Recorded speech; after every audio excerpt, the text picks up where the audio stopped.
देश में पहली बार एमबीबीएस की पढ़ाई हिंदी में होने जा रही है और मध्य प्रदेश पहला ऐसा राज्य है जहां पर एमबीबीएस की पढ़ाई हिंदी में होगी। यूक्रेन, रूस, जापान, चीन, किर्गिस्तान और फिलीपींस जैसे देशों में भी मेडिकल की पढ़ाई मातृभाषा में ही होती है। गृह मंत्री अमित शाह ने हिंदी में चिकित्सा शिक्षा प्रदान करने के लिए मध्य प्रदेश सरकार की इस महत्वाकांक्षी परियोजना के तहत एमबीबीएस प्रथम वर्ष की 3 हिंदी पुस्तकों का विमोचन किया। उनके साथ मध्य प्रदेश के मुख्यमंत्री शिवराज सिंह चौहान और प्रदेश के चिकित्सा शिक्षा मंत्री विश्वास सारंग ने पुस्तकों का विमोचन किया। विश्वास सारंग ने बताया कि मध्य प्रदेश के मेडिकल कॉलेजों के प्रोफेसर और हिंदी के जानकारों ने एमबीबीएस फर्स्ट ईयर की किताबों का ट्रांसलेटेड वर्जन तैयार किया है और इस पूरे प्रोजेक्ट को मंदार नाम दिया गया है। मध्य प्रदेश के 97 डॉक्टरों की टीम ने 4 महीनों में रात दिन काम करके अंग्रेजी की किताबों का हिंदी में अनुवाद किया है। मित्रों, अपनी भाषाओं में पढ़ाई लिखाई से निश्चित रूप से आपकी क्षमता का वर्धन होने वाला है, क्षमता बढ़ने वाली है।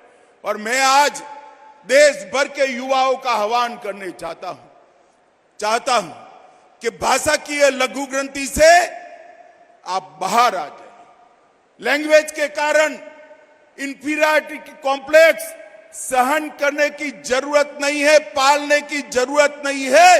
इस देश में अब नरेंद्र मोदी जी की सरकार है। अपनी भाषाओं में आप आपकी क्षमताओं का बहुत अच्छे तरीके से प्रदर्शन कर सकते हो। जिन 3 पुस्तकों का विमोचन भोपाल में किया गया है उनका नाम एनाटॉमी, फिजियोलॉजी और बायोकेमिस्ट्री है। हिंदी में मेडिकल की पढ़ाई से आखिर क्या बदलाव आएंगे, क्या इसके फायदे या नुकसान भी है, ये हम जानने की कोशिश कर रहे थे। हमने जब काफ़ी कुछ आर्टिकल्स और रिसर्च खंगाली तो पता चला कि ओवरऑल पढ़ाई की बात करें तो यस, हम कह सकते हैं कहीं ना कहीं ये एक अच्छा असर जो है वो डालती है छात्रों पर। ब्रिटिश काउंसिल की एक रिपोर्ट के अनुसार रिसर्च में पता चला है कि अगर छात्रों को उनकी मातृभाषा में शिक्षा दी जाए तो काफ़ी फायदा मिलता है।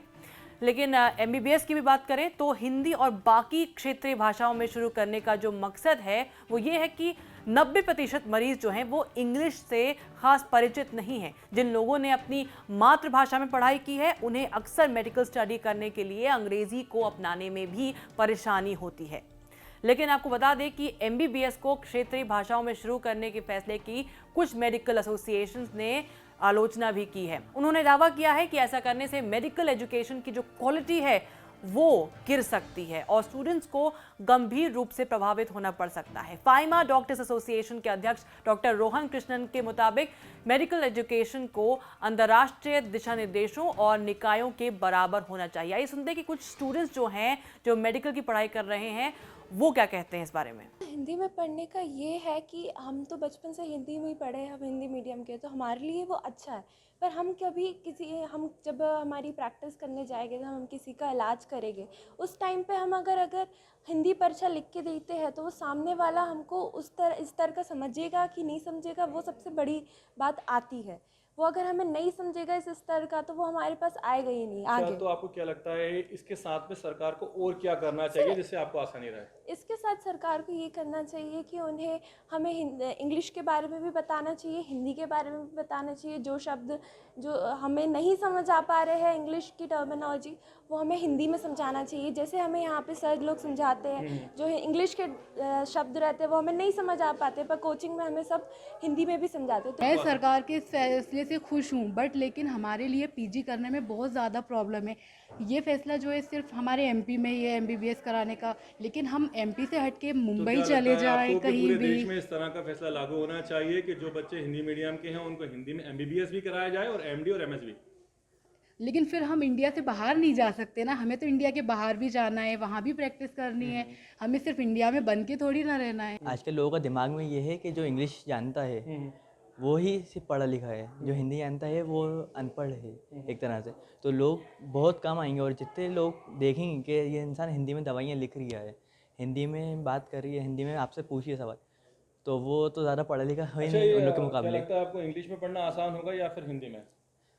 सर मेरे हिसाब से दोनों पढ़ना आसान है, लेकिन हिंदी में जो है वो शब्द बहुत मुश्किल होते हैं और अपना जो है पूरा पहले से ही इंग्लिश में पढ़ाया गया है। तो ये कैसे पैन आउट होता है, क्या इसके असरात होते हैं, वो अब देखने को धीरे धीरे मिलेगा कि क्या वाकई में MBBS का हिंदी में होना क्या कोई फ़ायदा है। जो कि अभी ये देखिए सिर्फ मध्य प्रदेश में, लेकिन वहाँ के भी छात्रों के लिए ये एक बहुत बड़ा बदलाव होगा। अगर वो चूज़ करते हैं तो उनके लिए वाकई में क्या ये फ़ायदेमंद है या नहीं है, ये एक देखने वाली बात होगी। खैर, आपको बता दें कि 32 साल तक ये लड़ाई चली थी हिंदी में MBBS पढ़ाने की, और मध्य प्रदेश के एक डॉक्टर थे जिन्होंने हिंदी में मेडिकल की पढ़ाई की लड़ाई लड़ी है। डॉक्टर मनोहर भंडारी ने मध्य प्रदेश में चिकित्सा शिक्षा को हिंदी में देने की लड़ाई साल 1990 में प्रारंभ की थी। तब उन्होंने तत्कालीन मुख्यमंत्री सुंदरलाल पटवा को कहा था कि हिंदी में पढ़े लिखे चिकित्सक तैयार कीजिए, वो ही प्रदेश की हिंदी समझने वाली जनता का